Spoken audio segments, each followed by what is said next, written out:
അള്ളാന്റെ റസൂല് നമ്മളെ വിജയത്തിന് വേണ്ടി, നമ്മളെ കൽബ് സ്ഫുടം ചെയ്യാൻ വേണ്ടി 99 രോഗം കൽബിന്റെ ഉള്ളിലേക്ക് കടന്നു വരരുത്, 99 പാമ്പിനെ അഭിമുഖീകരിക്കരുത്, അവന്റെ കൽബ് രക്ഷപ്പെടണം എന്ന നിലക്ക് മുത്തുനബി നമ്മുടെ വിജയത്തിന് വേണ്ടി സ്ഥാപിച്ച ദിക്ർ ഹൽഖ. സലാം വീട്ടിയാൽ എഴുന്നേറ്റൂടാണ്. ദിക്ർ ചെല്ലാൻ നമുക്ക് സമയമില്ല. എങ്ങനെ കൽബ് നന്നാവുക? ദിക്ർ ചെല്ലാൻ നമുക്ക് സമയം വേണ്ടേ? എന്താ പോണത്? അപ്പം മൊബൈലിൽ ആരോ വിളിച്ചു. ആ മൊബൈലിൽ വിളിച്ച സുഹൃത്തോ ഖബറിലുണ്ടാവുക? നമ്മളെ ഖബർക്ക് കൊണ്ടുപോയി വെക്കണ സമയത്ത് ഈ സുഹൃത്ത് ഖബറിൽ വരുമോ നമ്മളെ രക്ഷപ്പെടുത്താൻ? ഈ ദിക്ർ നമ്മൾ ചെല്ലിയാലല്ലേ നമ്മളെ കൽബ് നന്നാവുള്ളൂ. കൽബ് ശുദ്ധിയാക്കാൻ ഒരു മാർഗമുണ്ട്. ലികുല്ലി ഷൈഇൻ സഖാല വസഖാലത്തുൽ ഖൽബി ദിക്റുല്ലാഹ്. തുരുമ്പ് പിടിച്ച ഏതൊരു സാധനവും വൃത്തിയാക്കാം. ഈ മൈക്കിന്റെ സ്റ്റാൻഡ് കാണാൻ എന്ത് വൃത്തിയുണ്ട്! ഇത് വെള്ള നിറമാണ്, സ്റ്റീലാണ്. കുറച്ച് ദിവസം ഇത് ഉപയോഗിക്കാതിരിക്കുകയാണെങ്കിൽ അത് തുരുമ്പ് പിടിച്ചിട്ട് കരിഞ്ഞു പോകും, കറുത്തുപോകും. ഉപയോഗമില്ലാതെ ഈ സാധനം കുറച്ച് ദിവസം ഒരു മൂലയിൽ മാറ്റിവെച്ചാൽ ഇത് ഇതൊരു കറുത്ത് കളറായി പോകും, അത് തുരുമ്പ് പിടിച്ചു പോകും. കൈ തൊട്ടാൽ ഒരുപക്ഷെ മുറിവാകും, കയ്യിൽ അതിന്റെ തുരുമ്പുകൾ പോരും.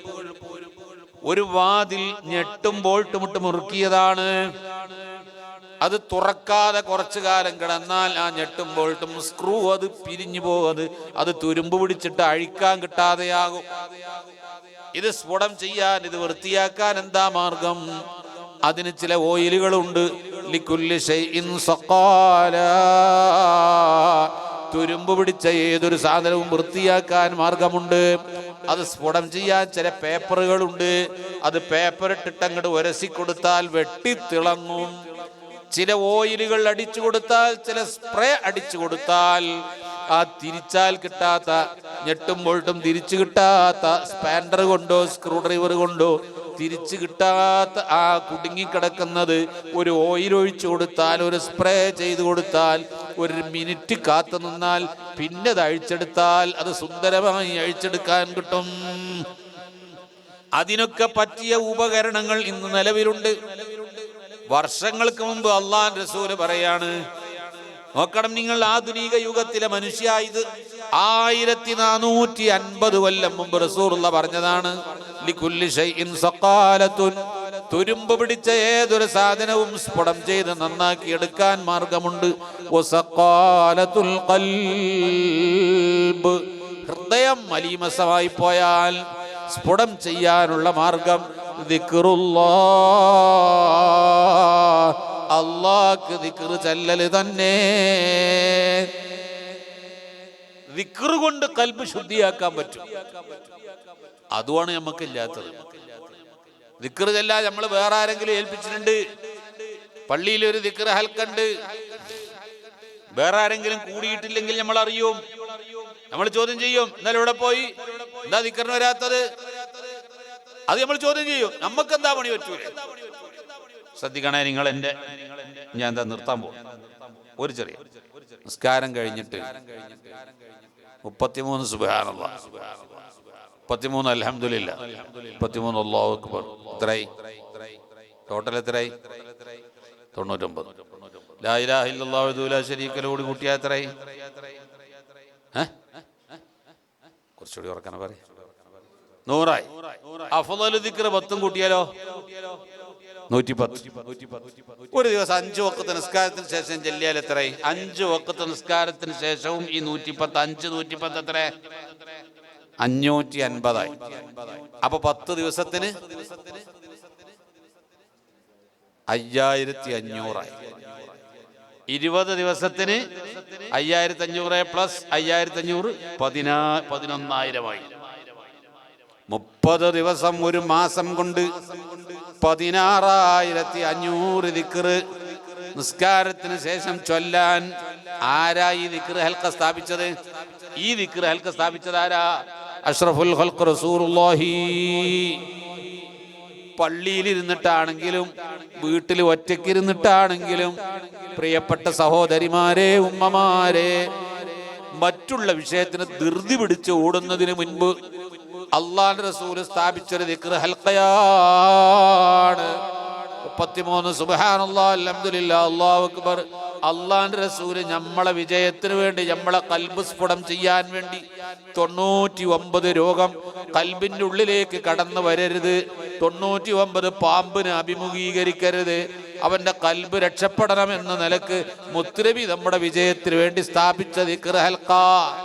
സലാം വീട്ടിയാൽ എഴുന്നേറ്റോടാണ്. ദിക്ർ ചെല്ലാൻ നമുക്ക് സമയമില്ല. എങ്ങനെ കൽബ് നന്നാവുക? ദിക്ർ ചെല്ലാൻ നമുക്ക് സമയം വേണ്ടേ? എന്താ പോണത്? അപ്പം മൊബൈലിൽ ആരോ വിളിച്ചു.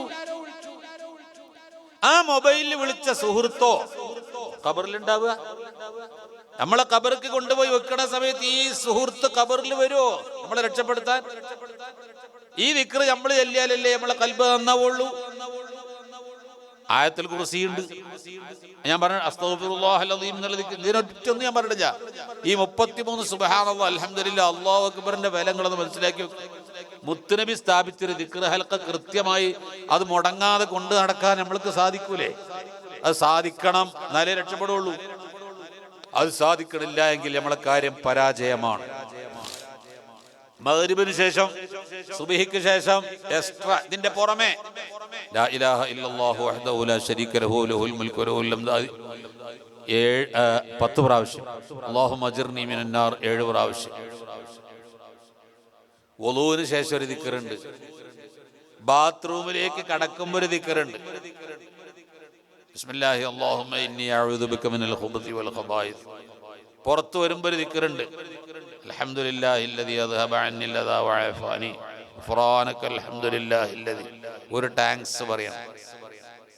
അങ്ങനെ പോണ സമയത്ത്, ഈ റോഡ് ഇങ്ങനെ പോകുന്ന സമയത്ത് ചോദിക്കും, മംഗലാപുരത്തേക്ക് എങ്ങനെ പോവാ? ഒരു ജംഗ്ഷനിലെത്തിയപ്പോൾ അപ്പം അയാളിങ്ങനെ നമ്മളങ്ങോട്ട് തിരിച്ചു വിട്ടത്, ഇതിലൂടെ പോയാൽ അങ്ങോട്ടാണ്, ഇതിങ്ങോട്ട് പോയാൽ വേറെ വഴിക്കാൻ തിരിച്ചു വിട്ടാൽ, മര്യാദക്കാരനാണെങ്കിൽ ഈ വഴി പറഞ്ഞെന്ന് ആളോട് എന്ത് പറയണം? താങ്ക്സ്. ഒരു താങ്ക്സ് പറയണം. പറയാതെ പോയോന് ഒരു നന്ദിയില്ലാത്ത ജാതി അല്ലേ? പറയില്ലേ? നമ്മളെപ്പോലെ നന്ദിയില്ലാത്തവരാരാ? ഗൾഫിൽ ചെന്നിട്ട് ഒരു അറബിനോട് ചോദിക്കാണ് കൈഫൽ ഹാൽ, അൽഹംദുലില്ലാഹ്. ഒരു ഇംഗ്ലീഷുകാരനെ കണ്ടിട്ട് ഹൗ ആർ യു, ഓൻ പറയും ഫൈൻ. സന്തോഷ്. നമ്മളോട് ചോദിക്കുക എങ്ങനെ, എന്താ വിശേഷമൊക്കെ? അങ്ങനെ പോകണം. നോക്കണം കഴിഞ്ഞ് നന്ദിയില്ലാത്ത ജാതിയാണ് നമ്മള്. നമുക്ക് എന്നും അങ്ങനെ പോകൽ തന്നെയാണ്. പിന്നെ മര്യാദക്ക് പോരാ. ഇംഗ്ലീഷുകാരൻ ഹൗ, അവൻ സന്തോഷം പറയും ഫൈൻ, സന്തോഷം പറയും. അറബിയാള് പറയും അൽഹംദുലില്ലാഹ്. പട്ടിണിയോട് പട്ടിണി കിടന്നാലും അൽഹംദുലില്ലാഹ്. ഈ നന്ദി രാവിലെ എഴുന്നേറ്റിട്ട് ബാത്റൂമിൽ പോയി സുഖമായി മൂത്രമൊഴിച്ച് റാഹത്തായിട്ട് വയറിന് വല്ലാത്തൊരാശ്വാസം തിരിച്ചു പോരുമ്പോ ഒരു അൽഹംദുലില്ലാഹ്, പടച്ചവനെ നിനക്ക് നന്ദി എന്നാണ് പറഞ്ഞത്. നിനക്കാണ് സർവസ്തുതിയും. ഒരു ടാങ്ക്സ് ആണ്. ഈ മൂത്രമൊഴിക്കാൻ സൗകര്യം ചെയ്തിരുന്ന റബ്ബിന് ഒരു ടാങ്ക്സ് പറയാൻ. നന്ദി കെട്ടവരല്ലേ നമ്മള്? ഭക്ഷണം കഴിച്ചു കഴിഞ്ഞാൽ അൽഹംദുലില്ലാഹ് പറയണം.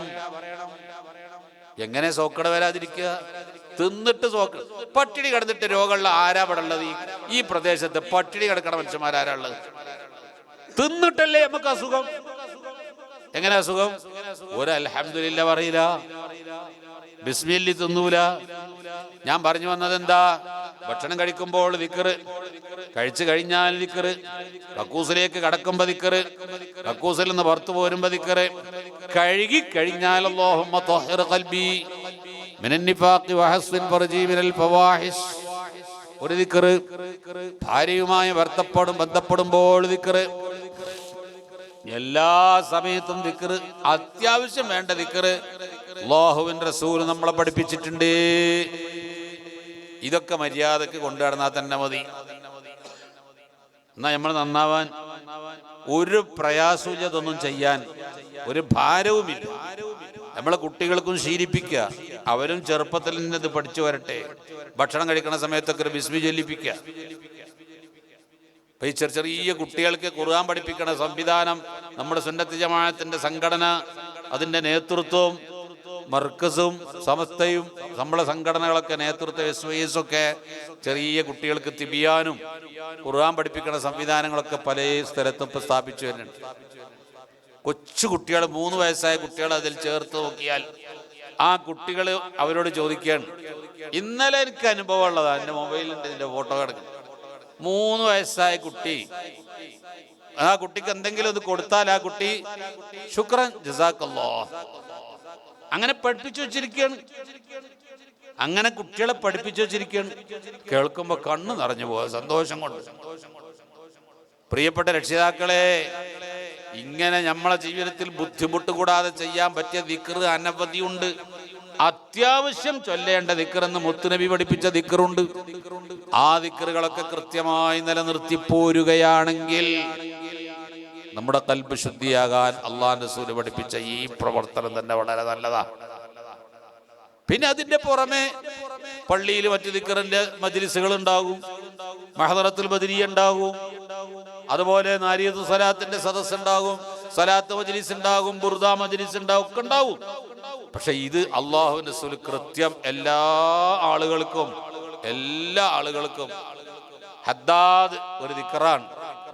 നിത്യവും ഹദ്ദാദ് പതിവാക്കി ഓതുന്ന ആളുകൾ ഈമാൻ തെറ്റിപ്പോകൂല എന്നും മരിക്കുന്ന സമയത്ത് ഈമാനോട് കൂടിയേ മരിക്കുള്ളൂ എന്ന് ഗ്യാരണ്ടിയാ. മഹാന്മാര് പഠിപ്പിച്ചതാണ്. ഈമാൻ പഴച്ചു പോകൂല. നാസ്തികത വളർന്നു വരുന്ന കാലമാണ്. അള്ളാഹുവിനെ നിഷേധിക്കുന്നവർ വളർന്നു വരുന്ന കാലമാണ്. ഇസ്ലാമിൽ നിന്ന് എക്സ് മുസ്ലിം എന്ന് പറഞ്ഞിട്ട് പോയിട്ട് ഞാൻ പണ്ട് മുസ്ലിമായിരുന്നു എന്നും പറഞ്ഞ് അഭിമാനം കൊള്ളുന്ന കാലമാണ്.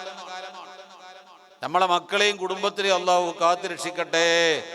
ഖിയാമത്ത് നാൾ വരെ നമ്മുടെ മക്കളെ പരമ്പര ഈമാൻ തെറ്റിപ്പോകുന്ന കൂട്ടത്തിൽ പെടാതിരിക്കുമാറാവട്ടെ. പഠിപ്പിക്കണത് സ്കൂളുകളിൽ നിന്നും മറ്റുമൊക്കെ പഠിപ്പിക്കണത് അതാണ്. സ്കൂളുകളിൽ നിന്ന് കുട്ടികൾക്ക് കിട്ടുന്ന അറിവതാണ്. പ്രപഞ്ചം എന്ന് പറഞ്ഞിട്ടൊരു പാഠമുണ്ട്. ഇവിടെ അങ്ങനെയാവൂല പാഠം. ഇവിടെ കർണാടകയുള്ളൂ. ഞങ്ങളെ നാട്ടിലെ ഭാഷയിൽ പറഞ്ഞതാണ്. സ്കൂളിലെ 6ാം ക്ലാസ്സിലെ പാഠപുസ്തകത്തിൽ നിന്ന് ആ പാഠം പഠിച്ച ഒരു കുട്ടി തികഞ്ഞ നാസ്തികനായി തീരാൻ സാധ്യതയാണ്. അവൻ ദൈവനിഷേധിയായി മാറും. അല്ലാഹ് പറയും. അതാണ് അവിടുന്ന് പഠിക്കണത്. അപ്പൊ അത് കണ്ടുകൊണ്ട് നമ്മൾ ഉസ്താദന്മാരെന്ത് ചെയ്ത് മദ്രസയിലെ 6ാം ക്ലാസ്സിലേക്ക് അഖീദ പാഠപുസ്തകം തയ്യാറാക്കിയപ്പോ അതിലുണ്ടൊരു പാഠം ലില്ലാഹിൽ വാഹിദിൽ ഖഹാർ. അത് ഈ പ്രപഞ്ചം എന്ന പാഠത്തിന് മറുപടിയാണ്. മദ്രസയിലും 6ലും സ്കൂളിലും 6ലാണ് ആ കുട്ടിയെങ്കിൽ ആ കുട്ടി പ്രപഞ്ചം എന്നുള്ള പാഠം പഠിക്കുമ്പോൾ ലില്ലാഹിൽ വാഹിദിൽ ഖഹാർ ഉസ്താദും പഠിപ്പിച്ചു കൊടുത്തിട്ടുണ്ടെങ്കിൽ തൻ്റെ മറ്റുള്ള സഹപാഠികൾ ഈമാൻ തെറ്റിപ്പോവുകയാണെങ്കിൽ ഈ കുട്ടി പിടിച്ചു നിർത്തും. ഈ സംവിധാനത്തിലാ നമ്മളെ ഉലമാ, നമ്മളെ പണ്ഡിതന്മാർ, ഉസ്താദുമാർ പാഠപുസ്തകം തയ്യാറാക്കിയിട്ടുള്ളത്.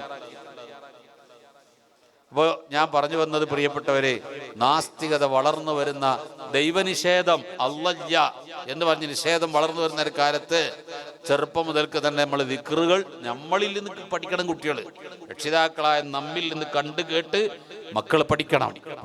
രക്ഷിതാക്കളും അത് ചെയ്യണം. നിസ്കാരത്തിന് ശേഷം ചെല്ലേണ്ട ദിക്റുകളൊക്കെ നിർബന്ധ ബുദ്ധിയോടുകൂടി ശറഈൽ അത് സുന്നത്താക്കിയിട്ടുണ്ടെങ്കിലും അത് നമുക്കൊരു നിർബന്ധമാണ്, ചെയ്യുമെന്ന് നിർബന്ധം. അത് നിലനിർത്തി പോരുകയാണെങ്കിൽ ഖൽബിനെ പിടികൂടുന്ന 99 രോഗങ്ങളെയും നിർമ്മാർജ്ജനം ചെയ്യാൻ കഴിയും. ഖൽബ് സ്ഫുടം ചെയ്യാൻ കഴിയും. എന്നാൽ ഖൽബ് ശുദ്ധിയായ തെളിഞ്ഞ ഖൽബിന്റെ ഉടമയാണെങ്കിൽ മരിക്കുന്ന സമയത്ത് ഈമാനോടെ മരിച്ച നാളെ സ്വർഗത്തിലേക്ക് പോകാൻ ആ മനുഷ്യന് കഴിയണം എന്ന ആഗ്രഹം മനസ്സിലുണ്ടെങ്കിൽ ഖൽബ് ശുദ്ധിയാക്കണം. ഖൽബ് ശുദ്ധിയാക്കാൻ ദിക്റാണ് വേണം. ദിക്ർ എന്ന് പറഞ്ഞാൽ നിങ്ങളിവിടെ ദിക്ർ ഹൽക്ക സ്ഥാപിച്ച് ചെല്ലുന്ന ദിക്ർ മാത്രമല്ല, മുഖ്യമായും പ്രധാനമായും ഈ ദിക്റുകളാണ്. പിന്നെ വേറൊരു കാര്യം, ദിക്ർ ചെല്ലാനുള്ള ആഗ്രഹം കൊണ്ട് ഈ പറഞ്ഞ ദിക്റൊന്നും ചൊല്ലൂല. ഇതുകൊണ്ടൊരു അപകടവും വരാനില്ല. അതേസമയത്ത് മറ്റു ചില ദിക്റുകളുണ്ട്. നമ്മുടെ ആത്മാവിന്റെ പവർ എത്രയാണെന്ന് അറിയുന്ന പണ്ഡിതന്മാർ, ഞാനും വേറൊരു സഹപാഠിയും കൂടി പ്രധാനപ്പെട്ട ഒരു സയ്യിദ്, ഒരു ആലിമായ മനുഷ്യനെടുക്കൽ ചെന്നു. എനിക്കൊരു ദിക്ർ പറഞ്ഞു. അത് അദ്ദേഹത്തിന് കൊടുത്തില്ല. ഞങ്ങൾ രണ്ടാളും ഒരുമിച്ചാ ചോദിച്ചത്. അദ്ദേഹത്തിന് ഒരു ദിക്ർ പറഞ്ഞു കൊടുത്തു, അത് എനിക്കും കിട്ടിയില്ല. അദ്ദേഹത്തിന് കിട്ടിയ ദിക്ർ കിട്ടാൻ ഞാൻ ആഗ്രഹിച്ചു, എനിക്ക് കിട്ടിയ ദിക്ർ അയാൾക്ക് കിട്ടാൻ അയാളും ആഗ്രഹിച്ചു. രണ്ടാക്കും വ്യത്യസ്ത രൂപത്തിലാണ്. അതാണ് ഈ ദിക്റിനൊരു ഫലമുണ്ട്. ഓരോ ദിക്റുകൾക്കും ഓരോ ഫലമുണ്ട്. അത് ഉൾക്കൊള്ളാനുള്ള ആത്മീയ ശക്തി നമുക്കുണ്ടോ എന്ന് നോക്കിയിട്ടാണ് നമുക്കൊരു ദിക്ർ നല്ല കഴിവുള്ള സ്വാലിഹീങ്ങളായ പണ്ഡിതന്മാർ തരുള്ളൂ. സുലൈമാൻ നബി അലൈഹിസ്സലാമിന്റെ ഹദ്റത്തിൽ ബിൽഖീസ് രാജ്ഞിയുടെ കൊട്ടാരം കൊണ്ടുവന്ന്, ഭൂമിക്കടിയിൽ ഉണ്ടായിരുന്ന കൊട്ടാരമാണ് ബിൽഖീസ് രാജ്ഞിയുടെ കൊട്ടാരം. ഹുദ്ഹുദയാണത് കണ്ടുപിടിച്ചത്. മരം കൊത്തുന്നൊരു ജീവിയുണ്ട്, ഹുദ്ഹുദ എന്നൊരു പക്ഷി. ആ പക്ഷിയാണ് ബിൽഖീസ് രാജ്ഞിയുടെ കൊട്ടാരം സിംഹാസനം കണ്ടുപിടിച്ചത്. ആ സിംഹാസനം ഭൂമിക്കടിയിലാണ് ഉണ്ടായിരുന്നത്. ഹുദ്ഹുദ കണ്ടുപിടിച്ചു. സുലൈമാൻ നബി അലൈഹിസ്സലാമിനോട് പറഞ്ഞു, ഞാൻ ഒരു അത്ഭുതം കണ്ടിട്ടുണ്ട്. വിഷയങ്ങൾ പറഞ്ഞു കൊടുത്തു. സുലൈമാൻ നബി പഠനം നടത്തി, സത്യമാണെന്ന് ബോധ്യപ്പെട്ടു. സുലൈമാൻ നബി അലൈഹിസ്സലാം ജനങ്ങളെ മുഴുവനും വിളിച്ചു വരുത്തി. എന്നിട്ട് അവരോട് ചോദിച്ചു, ഈ കൊട്ടാരം അവിടെ നിന്ന് 1000 കിലോമീറ്റർ അപ്പുറത്ത് നിന്ന് ഈ വലിയ സിംഹാസനം എടുത്തു പൊക്കിയിട്ട് എന്റെ മുന്നിൽ കൊണ്ടുവന്ന് തരാൻ ആർക്ക് കഴിയും? അയ്യുക്കും യഅ്തീനി ബിഅർശിഹാ ഖബ്ല അൻ യഅ്തൂനി മുസ്ലിമീൻ. ആ സിംഹാസനം കൊണ്ടുവന്ന് തരാൻ ആർക്ക് കഴിയും? فقال له عفريت من الجن انا اتيك به قبل ان يرتد قبل ان تقوم من مقامك. സുലൈമാൻ നബിയെ, നിങ്ങൾ ഈ കസേരയിൽ നിന്ന് എഴുന്നേറ്റ് പോകുന്നതിന് മുൻപ്, അഥവാ 1 മണിക്കൂറിന് മുമ്പ് ഞാൻ ആ സിംഹാസനം ഇവിടെ കൊണ്ടുവന്നു തരാം. ജിന്നുകളെ കൂട്ടത്തിൽ, പിശാചിന്റെ കൂട്ടത്തിൽ കൊടുമ്പിരി കൊള്ളുന്ന പിശാചാണ് ഇഫ്രീത്ത്. എന്തും ചെയ്യാനുള്ള ആരോഗ്യവും ശക്തിയുമുള്ളവനാണ്. ആ ഇഫ്രീത്ത പറഞ്ഞത്, പിശാചിന്റെ കൂട്ടത്തിലെ ഏറ്റവും ശക്തിയുള്ള കൊടുമ്പിരി കൊള്ളുന്ന പിശാച് പറയുന്നു, ഞാൻ 1 മണിക്കൂർ കൊണ്ട് എത്തിച്ചു തരാം. സുലൈമാൻ നബി അലൈഹിസ്സലാം പറഞ്ഞു, പോരാ, അതിന് മുമ്പ് എത്തണം. وقال له علم من الكتاب انا اتيك به قبل ان يرتد اليك طرفك. സുലൈമാൻ നബിയെ, നിങ്ങൾ കണ്ണ് ചിമ്പി എഴുന്നേൽക്കുന്നതിന് മുമ്പ് ഞാൻ കൊണ്ടുവന്നു തരാം. പറഞ്ഞതാരാ? മനുഷ്യവർഗത്തിൽപ്പെട്ട ഒരാളാണ്. അദ്ദേഹത്തിന് അറിവുണ്ട്, ആലിമാണ്. وقال له علم من الكتاب. ആ മനുഷ്യന്റെ പേരെന്താണെന്നറിയോ നിങ്ങൾ? ആസഫ് ബർഖിയ എന്ന വലിയാണ്. അദ്ദേഹം സുലൈമാൻ നബി അലൈഹിസ്സലാം കണ്ണ് ചിമ്പി എഴുന്നേൽക്കുന്നതിന് മുൻപ് 1000 കിലോമീറ്റർ ദൂരെ നിന്ന് ആ സിംഹാസനം എടുത്തു പൊക്കിയിട്ട് സുലൈമാൻ നബിയുടെ മുന്നിൽ കൊണ്ടുവന്ന് വെച്ചു കൊടുത്തു. കണ്ണ് തുറന്നപ്പോൾ ഇത് കണ്ട സമയത്ത്, ഹാദാ മിൻ ഫളി റബ്ബി, ഇത് അള്ളാന്റെ ഔദാര്യമാണ്, അള്ളാഹുവാണ് ഇതിന് ശക്തി നൽകിയത്, അത് അവിടെ നിന്ന് ഇവിടെ എത്തിച്ച് തന്നത് റബ്ബാണ്, അല്ലാഹുവാണ്. ആസഫ് ഇബ്നു ബർഖിയാനെ കൊണ്ട് ചെയ്യിപ്പിച്ചത് അള്ളയാണ്. ആസഫ് ഇബ്നു ബർഖിയാന്റെ സ്വന്തം കഴിവല്ല. ആസഫ് ഇബ്നു ബർഖിയാക്ക് ഇത് സാധിച്ചത് എന്തുകൊണ്ടാണ്? 1000 കിലോമീറ്റർ ദൂരത്ത് നിന്ന് ഈ ബിൽഖീസ് രാജ്ഞിയുടെ കൊട്ടാരം അവിടെ നിന്ന് എടുത്ത് ഇവിടെ എത്തിച്ചു കൊടുക്കാൻ എങ്ങനെയാ കഴിഞ്ഞത്? യാ ഹയ്യു യാ ഖയ്യൂം എന്ന ദിക്ർ പതിവാക്കിയതിന്റെ ഫലമാണ്. തഫ്സീറുകളിൽ കാണാം, ഈ ആയത്തിന്റെ തഫ്സീറിൽ, ഖുർആന്റെ തഫ്സീറുകളിൽ കാണാം, ഇത്ര വലിയ കഴിവ് സുലൈമാൻ നബി അലൈഹിസ്സലാമിന്റെ മുമ്പിൽ ഇത് എത്തിച്ചു കൊടുക്കാൻ ആസഫ് ഇബ്നു ബർഖിയാക്ക് കിട്ടിയത് അദ്ദേഹം യാ ഹയ്യു യാ ഖയ്യൂം എന്ന ദിക്ർ പതിവാക്കി ചൊല്ലുമായിരുന്നു. അത് ആ ദിക്റിന്റെ ഫലമാണ്. ഈ ദിക്റുകൾക്കൊക്കെ ഓരോ ഫലമുണ്ട്. അത് ആർക്കേ കൊടുക്കാവൂ? അവന്റെ ആത്മീയ കപ്പാസിറ്റി എത്ര കണ്ടുണ്ട്, അത് താങ്ങാനുള്ള ശക്തി ഈ മനുഷ്യനുണ്ടോ, അത് താങ്ങാനുള്ള കഴിവ് ഉണ്ടോ, ആത്മാവിന് ആ കഴിവുണ്ടോ?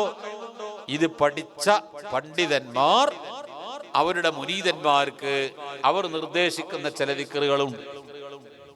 അതെല്ലാവർക്കും എല്ലാ രൂപത്തിലും പറ്റില്ല. ചിലപ്പോൾ ഭ്രാന്തായി മാറിയെന്ന് വരും. ഞങ്ങളവിടെ ഒരു വലിയ കാര്യമായ ഒരു ആലിമ്, മുദർരിസാണ്, നല്ല കിതാബിട്ടുന്ന ആളാണ്.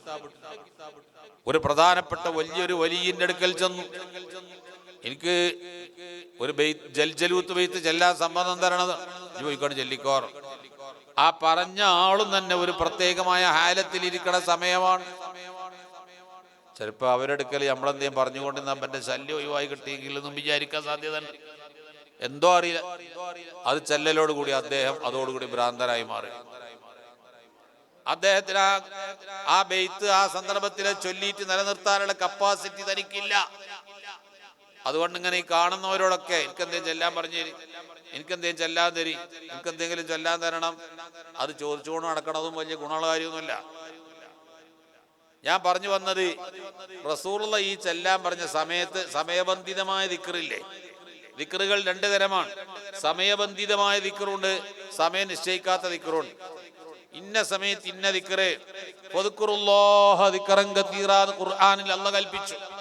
ഇമാമുൻ നബവി റളിയല്ലാഹു അൻഹു അതിന് അർത്ഥം പറഞ്ഞാൽ എന്താണെന്നറിയോ? സമയം നിശ്ചയിച്ചുകൊണ്ട് ഇന്ന സമയത്ത് ഇന്ന ദിക്റ് ചെല്ലണമെന്ന് കൽപ്പിച്ചാൽ ആ സമയത്ത് ആ ദിക്റ് ചെല്ലണം എന്നതാണ് ഫദ്കുറുല്ലാഹ ദിക്റൻ കതീറാ എന്ന് പറഞ്ഞതിന് അർത്ഥം എന്നാണ്. പിന്നെ അതിലപ്പുറം ചെല്ലണമെങ്കിൽ നമ്മുടെ ആത്മാവിന് അതിനുള്ള കപ്പാസിറ്റി വേണം. ഇതുകൊണ്ടൊന്നും പേടിക്കാനില്ല, സ്വലാത്ത് ചൊല്ലിയതുകൊണ്ടൊന്നും പേടിക്കാനില്ല. ഈ പറയപ്പെട്ട ദിക്റുകൾ ചൊല്ലിയാൽ തന്നെ നമ്മളെ ഖൽബ് ശുദ്ധിയാകും, പേടിക്കാനുമില്ല, അപകടത്തിൽപ്പെടാനില്ല. അതുകൊണ്ട് ഞാൻ നിർത്തും. നമ്മുടെ ആത്മാവിനെ സംസ്കരിക്കുന്ന പണികൾ നമ്മൾ ചെയ്യണം. രക്ഷപ്പെടണം. നമുക്ക് മരിക്കുമ്പോൾ ഈമാൻ കിട്ടി മരിക്കണം. ഈമാനോടെ മരിച്ച് ഖബറിൽ നമുക്ക് സലാമത്ത് കിട്ടണം. ഖബർ പ്രകാശപൂരിതമാവണം. ഖബറിൽ ഒരു അദാബിന്റെ മലക്കുകളും വരരുത്, അള്ളാഹ് നിശ്ചയിക്കുന്ന അദാബിന്റെ ഇഴജന്തുക്കളും വരരുത്. സുന്ദരമായ ഖബർ, സ്വർഗീയ സന്തോഷത്തോടുകൂടി ഖബറിൽ കിടക്കാൻ കഴിയും. അതിനാവശ്യം റസൂലുള്ളാഹി പറഞ്ഞില്ലേ, ഇശാ മഗ്‌രിബിനിടയിൽ തബാറക സൂറത്ത് ഓതിയാൽ സുഖമായിട്ട് കിടന്നുറങ്ങാം. ഖബർ ഉറക്കം ഖബറിലേക്ക് മാറ്റിവെച്ചു സ്വാലിഹീങ്ങൾ, ഉറക്കം ഖബറിലേക്ക് മാറ്റിവെച്ചു. ഖബറിൽ ഉറങ്ങാം. ഖബറിൽ ഉറങ്ങുകയാണോ പണി? അതെ. മലക്കുകൾ വന്നിട്ട് ചോദ്യം ചെയ്യാണ്. ചോദ്യത്തിന് മറുപടി കൊടുത്താൽ, എല്ലാ ചോദ്യത്തിനും മറുപടി കൊടുത്തിട്ട് അവർ പോകുമ്പോ എന്താ പറയാ? നം കനൗമത്തിൽ അറൂസ്, സുഖമായി ഉറങ്ങിക്കോ, ഒന്നും അറിയണ്ടായി. ചോദ്യത്തിന്റെ മറുപടി കൃത്യം കൊടുത്തോ, ഖിയാമത്ത് നാൾ വരെ സുഖമായിട്ട് ഉറങ്ങിക്കോന്ന. അപ്പൊ ഉറക്കം ഖബറിക്ക് വെക്കാം. അല്ലാഹു തആല നമ്മളൊക്കെ നന്നാക്കി തരട്ടെ. പറയാൻ എനിക്ക് അർഹതയുണ്ടോ? കേൾക്കാൻ നമുക്ക് അർഹതയുണ്ടോ? നമ്മളൊക്കെ ജീവിതത്തിന്റെ സ്ഥിതി എന്താണ്? കുറച്ചെങ്കിലും കാലങ്ങൾ കുറെ പിന്നിട്ട് ജീവിച്ച അത്ര ഏതായാലും ജീവിക്കൂല, അത് ഉറപ്പാണ്. സാധാരണ നാട്ടിന്റെ നടപ്പനുസരിച്ച് മരണത്തിന് ആയുസ്സൊന്നുമില്ല, പക്ഷെ ജീവിച്ചത്ര ആയിക്കൂ.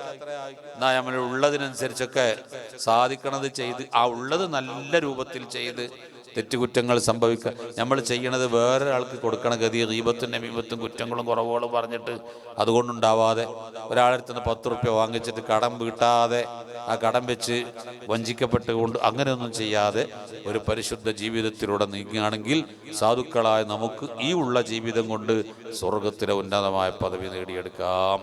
അതിനൊക്കെ പറ്റിയ രൂപത്തിലാണ് അള്ളാഹുവിൻ്റെ റസൂൽ ദീൻ പഠിപ്പിച്ചു തന്നിട്ടുള്ളത്. അള്ളാഹു അനുഗ്രഹിക്കുമാറാവട്ടെ. അള്ളാഹു തആല നമ്മളെ കൂട്ടത്തിൽ സന്തോഷത്തിലാക്കി തരുമാറാവട്ടെ.